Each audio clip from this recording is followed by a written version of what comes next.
الحمد لله رب العالمين والصلاة والسلام على خاتم النبيين أما بعد فأعوذ بالله من الشيطان الرجيم بسم الله الرحمن الرحيم. Mes chers frères en islam, répétez après moi. Salatu wa salam alayka ya Rasulallah. Salatu wa salam alayka ya Rasulallah. Wa ala alika wa ashabika ya Habiballah. Wa ala alika wa ashabika ya Habiballah. As-salatu wa salam alayka ya Nabiyallah. As-salatu wa salam alayka ya Nabiyallah. Wa ala alika wa ashabika ya Nurallah.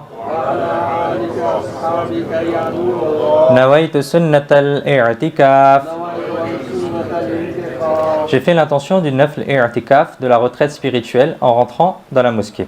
Les chers frères en islam, le dernier prophète d'Allah, sallallahu ta'ala alayhi wa sallam, a affirmé la belle parole suivante, comme on l'entend tous les vendredis, innamal a'malu binniyat, c'est-à-dire les actions ne valent que par leurs intentions.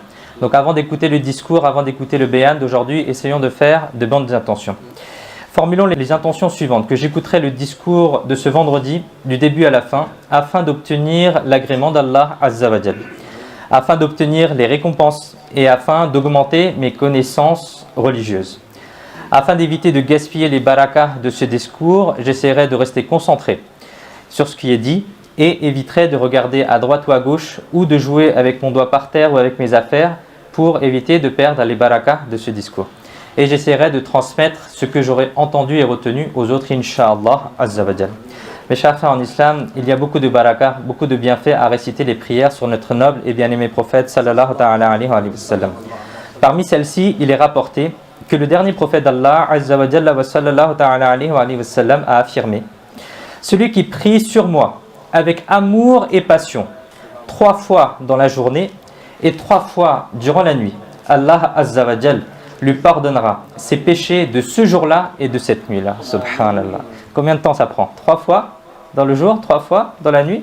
Celui qui récite sallallahu ala Muhammad, celui qui récite n'importe quelle prière sur le prophète, ses péchés de ce jour et de cette nuit seront pardonnés. À chaque fois qu'on entend que les péchés ils sont pardonnés, dans les hadiths, etc., on parle des petits péchés. D'accord? On parle des petits péchés, pas des grands péchés. On parle des petits péchés qui sont pardonnés. Donc avec amour, avec respect, avec honneur pour le prophète alayhi salatu wa salam, prions sur lui ensemble. Sallu ala al-habib sallallahu ta'ala ala Muhammad sallallahu alayhi wa alihi wa sallam. Allah Azza wa Jal dit dans le Saint Coran, Surat al-Baqarah, verset 10, Fi qulubihim maradun fazadahumullahu marada wa lahum adhabun alimun bima kanu yakdhibun. Mes chers frères en islam, nous venons d'avoir le privilège d'écouter le verset 10 de Surat al-Baqarah, dans la continuité des discours des derniers vendredis. Inch'Allah Azza wa Jal, nous allons essayer de comprendre ce qu'il est dit dans ce verset-là.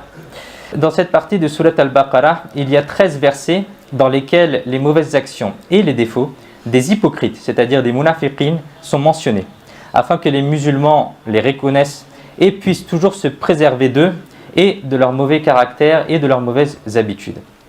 Dans les 2 versets précédents, ceux qu'on a entendus la semaine dernière, c'est-à-dire les versets 8 et 9 de Surat al-Baqarah, il a été dit que les hypocrites récitent la shahada, ils font l'attestation de foi avec leur langue, mais ils n'acceptent pas la foi avec leur cœur.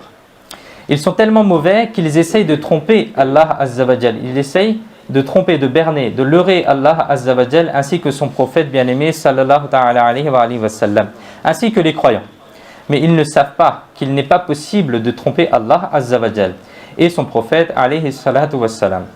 La vérité est que les hypocrites sont occupés à ne tromper qu'eux-mêmes, à ne leurrer qu'eux-mêmes, à ne se tromper qu'eux-mêmes. Dans le verset que nous venons d'entendre aujourd'hui, Allah Azza wa Jal mentionne les 2 vices, 2 défauts des hypocrites ainsi que 2 châtiments qu'ils recevront dans l'au-delà. En effet, Allah Azza wa Jal dit dans le Saint Coran, toujours dans ce verset, Fi qulubihim maradun, c'est-à-dire, traduction de Kanzul Iman, il y a une maladie dans leur cœur. Ceci est le premier défaut des hypocrites. C'est quoi? C'est qu'ils ont une maladie dans le cœur. Même si les organes comme les mains, leurs pieds, les yeux, etc. sont en bonne santé, même si en apparence leurs corps sont en bonne santé, il n'y a aucun défaut sur leur corps, ils ont néanmoins une maladie dans le cœur. Ils ont la maladie du hasad, c'est-à-dire la maladie de la jalousie. Ils ont la maladie de la rancune et de l'animosité dans leur cœur envers les autres, sans raison valable. Ils ont la maladie du doute dans leur cœur. Ils ont la maladie de l'amour de ce bas monde dans leur cœur. Mais chers frères en islam, ces maladies ont fait mourir leur cœur. Et ceci est la maladie la plus grave et la plus dangereuse. Toute l'humanité et toute la beauté d'une personne repose sur la pureté de son cœur. Si son cœur il est bon, alors toute sa vie elle est bien. Si le cœur d'une personne par contre est malade, s'il garde dans son cœur des serpents et des scorpions, comme le hasad, c'est-à-dire la jalousie, et d'autres maladies comme la rancune, l'animosité envers les autres sans raison valable, le takabbur, c'est-à-dire l'arrogance, etc., alors ce type de personne va à sa propre perte, il va à sa propre destruction dans ce bas monde et dans l'au-delà. La punition pour ce défaut des hypocrites est ce que Allah Azza wa Jal a évoqué dans la suite de ce même verset. Qu'est-ce que Allah Azza wa Jal dit ? Fazadahumullahu marada. C'est-à-dire que alors Allah a augmenté encore plus leur maladie. C'est-à-dire ils étaient dans le doute, ils étaient dans l'arrogance, ils étaient dans plein de péchés et Allah Azza wa Jal, il a dit tu veux rester dans ce péché, tu veux pas changer ? Et bien Allah Azza wa Jal, il t'a enfermé encore plus et encore plus dans ces péchés-là. Allah Azza wa Jal, il a augmenté encore plus leur maladie qu'ils avaient dans leur cœur. Ceci est la punition mondaine, c'est-à-dire c'est la punition qu'ils ont reçue sur terre. Une personne ne peut guérir, mes chers frères, que si elle accepte qu'elle est malade. Si on n'accepte pas qu'on est malade, si la personne elle accepte pas qu'elle est malade, elle peut pas jamais guérir. Si elle se voile la face, elle se dit que non, tout va bien, c'est pas grave, j'ai raté mes prières, c'est pas grave, je fais pas mes prières à l'heure, c'est pas grave, je fais pas mon hajj, je le ferai plus tard quand je serai vieux, malgré que j'ai l'argent, même malgré que j'ai les sous dans ma poche, etc., etc. S'il se voile la face, alors c'est quelque chose qu'il ne peut pas guérir. D'abord, la première chose, c'est quoi ? C'est que la personne, quand elle est malade, elle dit oui, je suis malade. Il faut que j'essaye de me guérir. Et ensuite, lorsqu'elle est malade, elle va voir humblement, respectueusement le médecin et elle suit le traitement que le médecin y donne pour essayer de guérir. Ou sinon, la personne, elle va rester dans ses péchés. Mais ces hypocrites, mes chers frères, ils étaient très mauvais. Leur cœur était malade et au lieu de chercher à guérir leur cœur, ils ont suivi le chemin inverse. Ils ont suivi leur passion. Ils ont continué à rester dans leur takabbur, ils sont restés dans leur arrogance, ils sont restés dans leur péché. Alors que le bien-aimé d'Allah, sallallahu ta'ala alayhi wa sallam, est celui qui guérit les cœurs. Il garde au contraire de la rancœur envers le prophète, sallallahu ta'ala alayhi wa sallam. Et ils ont du hasad, c'est-à-dire ils sont jaloux de lui, ils ne veulent pas l'écouter. Et ils cherchent continuellement à essayer de le tromper. Leurs cœurs sont tellement malades qu'ils ont été punis par Allah Azza wa Jal, puisque Allah Azza wa Jal a aggravé, il a augmenté leur maladie et ils ont continué à tomber encore plus dans leur égarement. En effet, Allah Azza wa Jal dit dans la suite du verset Walahum adabun alim bima kanu yakdibun. Traduction de Kanzul Iman. Et pour eux est un châtiment douloureux. À cause de quoi ? À cause de leurs mensonges. Ceci est le deuxième vice, mes chers frères en islam, le deuxième défaut des hypocrites, ainsi que leur punition. Les hypocrites disent « nous avons cru », mais la vérité est qu'ils n'ont pas accepté la foi. Les hypocrites disent « nous croyons que vous êtes un vrai messager », mais la vérité est que ces mauvaises personnes n'acceptent pas que vous soyez un véritable prophète. Ces misérables gens ont fait une chose si audacieuse, si grande, qu'ils ont menti au nom d'Allah Azza wa Jal et de son bien-aimé prophète sallallahu ta'ala alayhi wa sallam. À cause de leur audace, à cause de leur manque de crainte, les hypocrites recevront un châtiment douloureux le jour du jugement. Qu'Allah Azza wa Jal nous protège du châtiment de la tombe. Qu'Allah Azza wa Jal nous protège des difficultés du jour du jugement. Et qu'Allah Azza wa Jal nous protège du châtiment de l'enfer. Amin. Bijahi khatam al-nabiyyin sallallahu ta'ala alayhi wa sallam. Mes chers frères en islam, à travers ce verset, nous devons comprendre certaines choses avec sérieux et également tirer les leçons qui en découlent. Tout d'abord, la première chose que Allah Azza wa Jal a dit ici est fi qulubihim maradun. Fi qulubihim maradun, c'est-à-dire il y a une maladie dans leur cœur. Quelle est cette maladie ? Quelle est cette maladie que les hypocrites avaient dans leur cœur ? Eh bien, les mufassirin, c'est-à-dire les commentateurs du Coran, ils donnent plusieurs explications à ce sujet. Quelle est la maladie qu'ils avaient dans leur cœur ?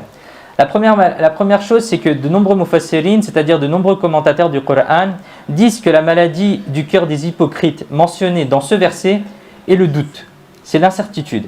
Ils croyaient pas forcément, ils disaient bon, je sais pas, j'ai un doute. Comme on l'a vu par exemple lorsque le prophète alayhi salatu wassalam a fait un miracle où on l'avait écouté la dernière fois, c'était que vous aviez coupé la lune en deux. Et bien les hypocrites, les koufars de la Mecque, ils ne croyaient pas. Ils étaient là, ils disaient mais j'ai frotté les yeux, etc. Ben, de la même manière, ils ont un doute, ils ont toujours un doute, ils n'arrivent pas à y croire.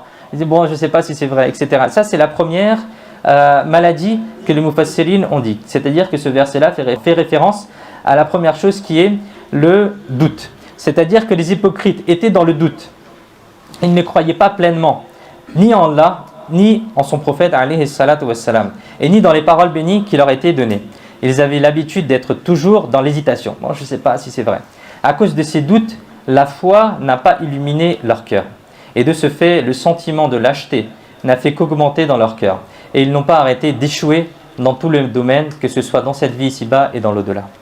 Ceci, mes chers frères, était la maladie des hypocrites. De ce fait, nous devons toujours avoir une foi totale en Allah Azza wa Jal et en son bien-aimé prophète sallallahu ta'ala alayhi wa sallam et dans leurs paroles bénies. Il ne faut jamais laisser notre certitude tomber dans le doute et dans l'incertitude. Malheureusement, certaines personnes sont victimes du doute. Et oui, même parmi nous, il y a certaines personnes qui sont victimes du doute. Comment est-ce que les personnes sont victimes du doute? Par exemple, quelqu'un fait un wazifa pour obtenir quelque chose et qu'il ne tient pas ce qu'il veut, alors il est victime du doute. Il dit je ne sais pas pourquoi ça n'a pas marché, je ne sais pas pourquoi est-ce que ce que j'ai demandé ça ne m'a pas été accordé. Si quelqu'un par exemple il rencontre une difficulté et qu'il fait dua, il demande à Allah Azza wa Jal, il invoque Allah Azza wa Jal, mais qu'il n'obtient pas ce qu'il veut, alors parfois la personne elle tombe dans le doute, elle tombe dans l'incertitude, elle dit je ne sais pas pourquoi Allah Azza wa Jal ne m'a pas accordé cela. Et si quelqu'un par exemple il fait par exemple même lorsque c'est l'heure de la prière et que la personne est dans son commerce, elle n'ose même pas s'abstenter ou fermer son commerce pour accomplir la prière, car son cœur n'est pas tranquille. Et la personne se dit que si elle ferme son commerce, alors d'où proviendra son risque, d'où proviendra sa subsistance? Si je ferme mon commerce, si je m'arrête de travailler pour faire ma prière, comment est-ce que je vais gagner mon argent, etc. Donc la personne, même parfois le musulman, il est pris dans le doute. Et c'est quelque chose de très mauvais, c'est-à-dire il est dans l'incertitude, il dit je ne sais pas. Je ne sais pas si Allah Azza wa Jalla a accepté ça, je ne sais pas si je vais obtenir mon risque, je ne sais pas si, etc., etc. Il ne place pas sa confiance, il ne fait pas le tawakkul ala Allah, il ne place pas son confiance en Allah Azza wa Jalla. Et ça, c'est quelque chose de très mauvais. Et comme on parlait du commerce, là, le risque, la subsistance, elle ne provient pas du magasin, elle ne provient pas de ton commerce, elle ne provient pas de ton travail. Le risque, la subsistance, elle provient d'Allah Azza wa Jalla. C'est lui qui va te donner, c'est pas toi. Toi, tu fais l'effort, certainement, on fait l'effort, on va aller au travail, on va sortir de la maison, on va aller faire du commerce, on va aller travailler durement, etc. On va faire les causes. Mais c'est Allah Azza wa Jal qui va nous donner notre risque. Bref, ce doute, cette incertitude existe sous une forme ou une autre chez nous aussi. Et il faut essayer de s'en débarrasser. Il ne faut pas être victime du doute, il ne faut pas être victime de l'incertitude. Et si l'on regarde nos manquements, si on regarde nos péchés simplement, alors on se rend rapidement compte de tout ce que Allah Azza wa Jal il nous a donné. Il nous a donné beaucoup de choses, Allah Azza wa Jal, si on réfléchit. Il nous a donné notre corps, il nous a donné un travail, il nous a donné plein de choses dans la vie. Il nous a donné des enfants, il nous a donné la santé pour certains, etc. etc. Allah Azza wa Jal, il a donné plein de choses. Et si on regarde par rapport à nos manquements, Allah Azza wa Jal, il nous a donné beaucoup. Alhamdulillah. Et s'il y a un manquement, c'est bien dans notre manière d'invoquer. S'il y a un manquement, c'est dans notre manière de demander à Allah Azza wa Jal. Mais les paroles d'Allah Azza wa Jal et du bien-aimé prophète sallallahu ta'ala alayhi wa sallam sont absolument vraies. Il n'y a aucun manquement dans les paroles d'Allah Azza wa Jal et de son bien-aimé prophète sallallahu ta'ala alayhi wa sallam. Si on fait un wird, si on fait un wazifa, si on fait une dua et que l'on n'obtient pas ce que l'on a demandé, alors c'est sûrement parce que l'on n'a pas lu ou parce qu'on n'a pas demandé comme il fallait. Si l'on pense comme cela, alors notre yaqin, c'est-à-dire notre certitude, se renforcera, augmentera. Mais si on reste à chaque fois dans le fait que je ne sais pas pourquoi est-ce qu'on m'a donné, non, si on t'a pas donné, c'est peut-être qu'il y a un bien dans ce que Allah Azza wa Jalla il a voulu pour toi. Donc il faut réfléchir comme ça, Inch'Allah, notre certitude, notre yaqin, il va augmenter comme cela. Si on a le yaqin kamil, c'est-à-dire si on a une certitude complète en Allah Azza wa Jalla, alors Allah Azza wa Jalla transforme même le feu allumé par Namroud en un jardin. C'est-à-dire que lorsque Sayyidina Ibrahim alayhi salam, il a été mis dans le feu Namroud, Allah Azza wa Jalla il a transformé. Pourquoi? Parce que Sayyidina Ibrahim alayhi salam, il avait le yaqin, il avait la croyance complète qu'Allah Azza wa Jal, il va lui faciliter. Et si on a le yaqin, une certitude complète, alors Allah Azza wa Jal crée des chemins à travers le fleuve. C'est-à-dire lorsque Sayyidina Moussa alayhi salam, il s'est retrouvé devant le fleuve, et bien Allah Azza wa Jal, il lui a ouvert les chemins pour qu'il puisse traverser. Pharaon qui suivait est tombé dans la fleuve, etc., etc. Si on a le yaqin complet, si on a une certitude complète, alors les embûches du voyage se transforment en un signe vers la destination. Bref, si on a le yaqin complet, c'est-à-dire si on a une certitude complète, alors la difficulté ne reste pas une difficulté. Allah Azza wa Jal, il va nous faciliter. Dunya, rahmatullahi ta'ala alayhi, a écrit: une fois, le prophète d'Allah, Sayyidina Isa, est parti vers un autre endroit. Les apôtres, c'est-à-dire ceux qui croyaient en lui, ils se sont mis à vous chercher. Ils ont dit: où est-ce qu'il est parti, Sayyidina Isa alayhi salam, on ne le retrouve pas. Finalement, ils sont arrivés près de la mer et ils ont vu Sayyidina Isa alayhi salam. Il était en train de marcher sur l'eau. Il était en train de faire quoi? En train de marcher sur l'eau. Sayyidina Isa alayhi salam, en voyant cela, alors les apôtres, ils posent la question au messager d'Allah, au prophète d'Allah: est-ce qu'un apôtre parmi les apôtres, il demande au prophète d'Allah, au messager d'Allah: est-ce que moi aussi je peux marcher sur l'eau? Est-ce que moi aussi je peux faire comme vous et marcher sur l'eau? Et Sayyidina Isa alayhi salam a répondu: pourquoi pas, vous le pouvez. Puis Sayyidina Isa alayhi salam, il continua en disant: si Ibn Adam, c'est-à-dire l'être humain, si l'être humain arrive à avoir le yaqin, c'est-à-dire la certitude, même de la taille d'un grain d'orge, alors il pourra marcher sur l'eau. Subhanallah. C'est-à-dire que notre certitude, notre croyance en Allah Azza wa Jal, notre confiance en Allah Azza wa Jal, elle doit être totale. Ô vous les amoureux du prophète, ô vous les amoureux du messager, nous devons garder notre yaqin, notre certitude ferme en toutes circonstances. Le dernier prophète d'Allah Azza wa Jalla sallallahu ta'ala alayhi wa sallam a dit: je ne crains pour ma umma, je ne crains pour ma communauté que la faiblesse dans le yaqin, que la faiblesse dans la certitude. C'est-à-dire que le prophète alayhi salatu wassalam, il a craint pour la communauté que l'on n'ait pas la croyance totale et qu'on doute à chaque fois de ce que l'on fait. Et il est dit dans un autre hadith: les premiers gens de cette umma, c'est-à-dire les premiers gens de notre communauté, ont été sauvés par la baraka du yaqin, c'est-à-dire de la certitude, et par la baraka du zuhd, c'est-à-dire de l'ascétisme, c'est-à-dire ils se sont abstenus. Et ceux qui sont venus plus tard ont été détruits à cause du bukhl, c'est-à-dire à cause de l'avarice et à cause des longs espoirs. C'est-à-dire on remet toujours à plus tard les bonnes actions, on remet toujours à plus tard les obligations religieuses, etc. Nous apprenons donc que le bukhl, c'est-à-dire l'avarice, causée par le manque de certitude, nous mène à notre propre destruction. C'est pourquoi, mes chers frères, nous devons toujours nous éloigner de ce type d'incertitude. Le docteur Iqbal avait dit: dans l'esclavage, ni l'épée ni les stratégies ne sont utiles. Dans l'esclavage, c'est-à-dire lorsqu'on est enchaîné, lorsqu'on est dans des problèmes, lorsqu'on est dans des difficultés, lorsqu'on est pris dans des problèmes, lorsqu'on est pris dans cette vie ici-bas, dans l'esclavage, ni l'épée ni les stratégies ne sont utiles. Si la saveur du yaqin, de la certitude, elle naît en nous, alors toutes les chaînes se brisent. C'est-à-dire toutes les difficultés, elles partent. Tous les problèmes, ils partent si on a le yaqin. C'est-à-dire que le yaqin, c'est-à-dire la certitude, est la plus grande force. Qu'Allah Azza wa Jal nous accorde la richesse du yaqin complet, de la certitude complète. Amin. Bidahi khatam al-nabiyyin sallallahu ta'ala alayhi wa sallam. Sallu ala al-habib sallallahu ta'ala ala Muhammad sallallahu alayhi wa sallam. Mes chers frères en islam, Allah Azza wa Jal a dit: fi qulubihim maradun, traduction de Kanzul Iman, il y a une maladie dans leur cœur.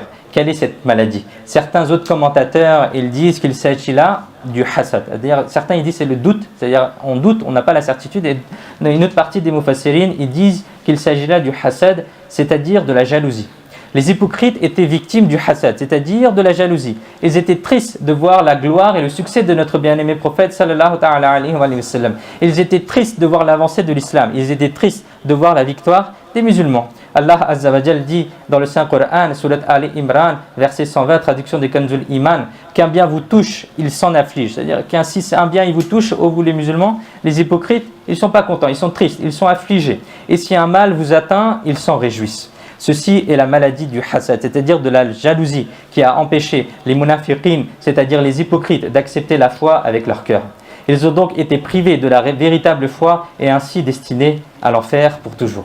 Mes chers frères en islam, il y a une chose très importante à comprendre ici. En voyant la gloire et le succès de notre bien-aimé prophète sallallahu ta'ala alayhi wa sallam, en voyant l'élévation du souvenir du prophète alayhi salatu wa sallam, en voyant la popularité croissante de l'islam, les hypocrites étaient jaloux, ils étaient affligés. Allah Azza wa Jal dit dans Surat Baqarah verset 10, Fazadahumullahu marada. Alors Allah a augmenté encore plus leur maladie. C'est-à-dire qu'Allah Azza wa Jal a augmenté encore plus leur chagrin. Plus ils étaient irrités, plus ils étaient agacés, et plus Allah Azza wa Jal a élevé le zikr, a élevé la mention de son bien-aimé prophète sallallahu alayhi wa sallam. Plus ils étaient agacés du succès de l'islam, plus ils étaient mécontents du succès de l'islam, plus Allah Azza wa Jal a accordé le succès à l'islam. Bref, plus ils étaient agacés de quelque chose et plus cette chose grandissait et augmentait devant eux, et c'est ainsi que leur agacement, leur irritation, leur maladie dans leur cœur, elles ont été augmentées. Une fois, mes chers frères, à l'occasion d'une razwa, c'est-à-dire à l'occasion d'une bataille, le chef des hypocrites, Abdullah bin Ubay, a très durement insulté notre prophète alayhi salatu wassalam. Et il a dit, traduction de Kanzul Iman dans Surat al-Munafiqun, verset 8, traduction de Kanzul Iman, si nous retournons à Medina, si nous retournons à Médine, alors en effet le plus honorable en bannira bientôt, c'est-à-dire en sortira bientôt celui qui est très humilié. C'est-à-dire que ce malheureux, le chef des hypocrites, Abdullah bin Ubay, il disait que nous sommes les plus honorables, c'est-à-dire en parlant de lui et les hypocrites, il disait nous sommes les plus honorables et les musulmans, ils ne méritent aucun respect. Ma'adallah, qu'Allah Azza wa Jal nous protège de dire cela. Et donc nous bannirons les musulmans de Madinatul Munawwara, nous bannirons les musulmans de la ville de Médine. Et ce misérable a dit cela en étant en voyage. Lorsqu'il a fait demi-tour et il est revenu à Madinatul Munawwara, lorsqu'il est revenu à la belle ville de Médine, son propre fils, Sayyidina Abdullah radiyallahu ta'ala anhu, qui était un musulman sincère et un amoureux du prophète, il a empêché son propre père, Abdullah bin Ubay, de rentrer dans Madinatul Munawwara. Il a dit non, tu rentres pas. Qu'est-ce qu'il lui a dit? Sayyidina Abdullah radiyallahu ta'ala anhu, il a sorti son épée de son fourreau, c'est-à-dire il a sorti son épée de son étui. Il a dit à son propre père, je ne te laisserai pas entrer dans Madinatul Munawwara, je ne te laisserai pas entrer dans la belle ville de Médine, tant que tu n'admets pas que c'est toi qui es déshonoré et que Muhammad sallallahu alayhi wa sallam est le plus honoré et le plus respectable. Et finalement cet hypocrite, Abdullah bin Ubay, a dit, je suis déshonoré et Muhammad est honorable. Ensuite, il a pu entrer dans Madinatul Munawwara, il a pu rentrer dans la belle ville de Médine. Ceci est l'irritation. Ceci est l'irritation et le hasad, c'est-à-dire la jalousie de l'hypocrite. Et on voit comment leur irritation et leur hasad a été augmentée. C'est-à-dire, ils ne voulaient pas admettre cela. Mais malgré cela, Allah Azza wa Jal, il lui a dit, voilà ta maladie, je te l'augmente encore plus. C'est ton propre fils qui va te faire dire les choses que tu ne veux pas dire. Subhanallah. Ce misérable, il a insulté notre bien-aimé prophète sallallahu ta'ala alayhi wa sallam. Cet hypocrite, il a fait cela, mais Allah Azza wa Jal l'a déshonoré et l'a humilié par les mains de son propre fils. À cause de leur hasad, à cause de leur jalousie, les hypocrites ont ressenti cela comme une punition très humiliante dans ce bas monde. Et ils n'étaient pas contents. Ils ont dit, on ne voulait pas dire cela, mais il nous a obligés à dire cela. De cela, nous apprenons que nous devons évidemment mettre en pratique chaque acte qui exprime la gloire, qui exprime la grandeur de l'islam et du bien-aimé prophète sallallahu ta'ala alayhi wa sallam et qui est permis par la charia. Mes chers frères en islam, si un hypocrite est irrité ou mécontent à cause de cela, ou en voyant la gloire et la grandeur de notre maître et de notre prophète sallallahu ta'ala alayhi wa sallam, alors cela ne change rien. Nous devons toujours exprimer la grandeur et de l'islam et de notre bien-aimé prophète sallallahu ta'ala alayhi wa sallam. Qu'Allah Azza wa Jal nous permette de mettre cela en pratique. Amin. Mes chers frères en islam, de cela nous apprenons aussi que le hasad, c'est-à-dire la jalousie, est une très mauvaise maladie. À cause du hasad, à cause de la jalousie, les hypocrites ont été humiliés et ils ont été déshonorés. À cause du hasad, à cause de la jalousie, les hypocrites ont été privés de la lumière de la foi et ils ont été détruits dans ce bas monde et dans l'au-delà. C'est pourquoi nous devons toujours éviter le hasad, la jalousie. Tous les bienfaits que les gens ont reçus, c'est Allah Azza wa Jal qui les a donnés. Qui a donné les bienfaits que chaque personne a reçus? C'est Allah Azza wa Jal. Et si on dit que pourquoi est-ce que telle personne il a reçu tel bienfait et moi j'ai pas reçu, c'est-à-dire que c'est comme si on n'était pas content de comment est-ce que Allah Azza wa Jal il a distribué ses bienfaits parmi les gens. C'est-à-dire c'est Allah Azza wa Jal qui a donné les bienfaits. Toi tu as reçu moins, l'autre il a reçu plus, etc., etc. Et j'avais entendu une explication de ça d'un savant qui disait que si une personne elle reçoit ce qu'elle reçoit et qu'elle n'a pas plus que ce qu'elle a, ou elle n'a pas plus que les autres, comme si Allah Azza wa Jal, il voulait le protéger des péchés. C'est-à-dire que si une personne elle est pauvre, peut-être que si elle était riche, elle commettrait des péchés. Et c'est pour ça que Allah Azza wa Jal, il l'a gardé dans sa pauvreté. Parce que toi, si tu aurais de l'argent, tu ferais des péchés avec ton argent. Et l'autre personne, peut-être que si elle était pauvre, eh ben, elle tomberait dans les péchés. C'est peut-être pour ça que Allah Azza wa Jal, il l'a rendu riche pour éviter que cette personne-là, elle tombe dans les péchés, etc. Donc il faut réfléchir de manière positive, c'est-à-dire que Allah Azza wa Jal, il sait mieux. Et qui sait mieux que notre propre Créateur? Pourquoi est-ce qu'on a reçu tel bienfait et pas tel autre? Donc Allah Azza wa Jal, il sait mieux que nous ce que nous devons recevoir. Et il faut rester content, il faut rester satisfait de ce que Allah Azza wa Jal et de la condition dans laquelle il nous a mis et de ce qu'il nous a donné. Qu'Allah Azza wa Jal nous permette de mettre cela en pratique. Mes chers frères en islam, souhaiter qu'une personne soit privée d'un bienfait religieux ou d'un bienfait mondain, souhaiter à quelqu'un qu'il ne reçoive pas de bienfait, cela s'appelle le hasad, cela s'appelle la jalousie. C'est-à-dire on ne veut pas que l'autre personne elle reçoive un bienfait ou on veut qu'elle lui soit enlevée. Ce bienfait-là, religieux ou mondain, que ce soit quelque chose pour la dunya ou pour la akhira, on veut que la personne elle n'ait pas cela, et bien ça s'appelle le hasad, c'est-à-dire la jalousie. Être irrité en voyant quelqu'un financièrement prospère et souhaiter qu'il se fasse voler, cambrioler ou que sa boutique ou que sa propre maison prenne feu et qu'il ait besoin d'argent. Être irrité en voyant quelqu'un qui a une position, un statut dans la société ou dans la religion et souhaiter qu'il perde ce statut ou cette position. Souhaiter que son prochain soit toujours dans une mauvaise situation financière et ne pas lui souhaiter une meilleure situation. Souhaiter que quelqu'un n'obtienne jamais aucun honneur ou statut ou qu'il soit toujours humilié ou déshonoré. Ce sont là tous des exemples du hasad, ce sont là tous des exemples de la jalousie. Ô vous les amoureux du prophète. Le hasad, c'est-à-dire la jalousie, est l'œuvre du diable. Le premier péché qui a été commis fut la jalousie. Comment est-ce que ça se fait? Et il a été commis par qui? Il a été commis par Shaitan. Comment est-ce qu'on entend cela? En effet, l'imam Jalaluddin As-Suyuti Ash-Shafi'i, rahmatullahi ta'ala alayhi, il a écrit: la cause de la toute première désobéissance à Allah Azza wa Jal fut la maladie du cœur appelée hasad, c'est-à-dire la jalousie.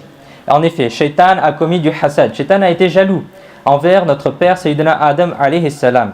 À cause de cela, il a refusé de se prosterner devant Sayyidina Adam alayhi salam. Et en désobéissant, il a été rejeté de la cour d'Allah Azza wa Jal pour toujours. Mes chers frères en islam, il est rapporté dans un hadith, le hasad, c'est-à-dire la jalousie, corrompt la foi comme l'aloïne corrompt le miel. C'est-à-dire que l'aloïne, c'est de la cire d'un arbre très amer. Et le miel est très sucré, tandis que l'aloïne est très amère. Lorsque quelque chose de très sucré et quelque chose de très amer sont mélangés, cela donne un mauvais goût. Cela donne un très mauvais goût. Et de la même manière, la foi est très douce. La foi est très douce comme le miel. Et le hasad est très amer. De ce fait, lorsque la jalousie entre dans le cœur du croyant, la foi est corrompue. La foi a un très mauvais goût.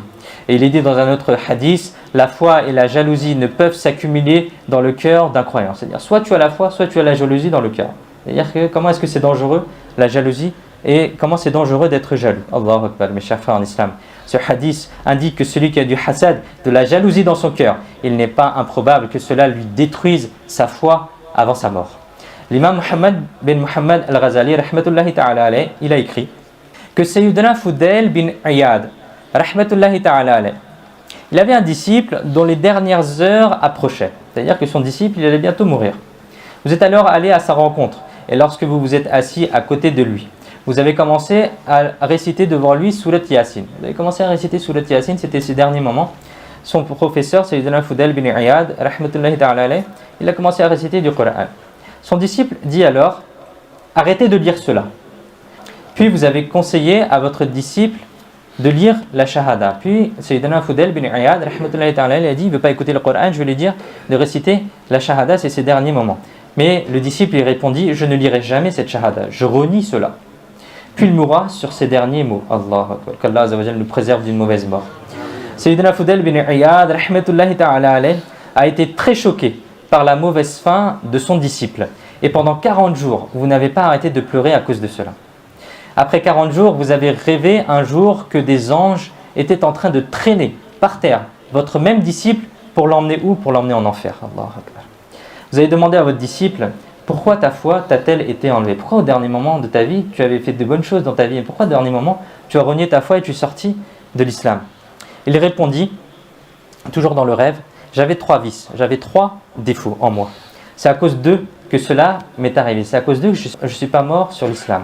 Première chose, il dit dans le rêve, la première chose, le premier défaut que j'avais l'habitude de faire de la médisance. J'avais l'habitude de parler du mal dans le dos des gens. Je sais pas que je disais, ouais, t'as vu comment il est lui, ouais, t'as vu, lui il a fait ça, c'est pas bien, etc., etc., etc. Ça, c'est des mauvaises choses, c'est le riba, c'est-à-dire c'est la médisance, c'est le fait de parler mal de son frère derrière son dos. Même si ça existe, ce défaut, il existe chez lui, les gens ne le savent pas forcément, et toi tu répètes à tout le monde qu'il a ce défaut-là, ça c'est une mauvaise chose. La deuxième habitude que cette personne a dit, c'est j'avais l'habitude de faire du hasad. J'avais l'habitude d'être jaloux envers mes compagnons, envers mes copains. J'avais l'habitude d'être jaloux. Pourquoi est-ce que lui, il a ça, moi j'ai pas ça, etc., etc. La troisième chose, il dit, j'avais l'habitude de boire un verre de vin une fois par an. Allahu Akbar. Mes chers frères en islam, regardez les trois défauts de cette personne. Quels ont été ces trois défauts? La première chose, c'était il faisait de la médisance. La deuxième chose, il faisait du hasad, c'est-à-dire il était jaloux. La troisième chose, il buvait de l'alcool. Qu'Allah Azza wa Jal nous préserve de ces trois défauts-là, de ces trois défauts-là. Un poète, il dit être jaloux, ne pas tenir ses promesses, mentir, être médisant et calomnier. Être jaloux, ne pas tenir ses promesses, mentir, être médisant et calomnier. Accorde-moi une haine contre tous ces péchés, ya Rasulallah. Que mes péchés, que mes mœurs soient bonnes, que toutes mes actions soient bonnes. Rends-moi constamment attaché à ta sunna, ya Rasulallah, sallallahu alayhi wa sallam. Oh vous les amoureux du prophète, alayhi salatu wa salam. Vous avez vu à quel point le hasad, la jalousie, est une maladie qui détruit la foi. Retenons bien que le hasad, c'est-à-dire la jalousie, n'apporte rien de bon à la personne. En effet, le hasad, la jalousie, cause le mécontentement d'Allah Azza wa Jal et de son bien-aimé prophète, sallallahu alayhi wa sallam. Le deuxième vice des hypocrites, c'est le mensonge. Comme nous venons de voir, Allah Azza wa Jal, il dit وَلَهُمْ عَذَابٌ أَلِيمٌ بِمَا كَانُوا يَكْسِبُونَ. Et pour eux est un châtiment douloureux à cause de leurs mensonges.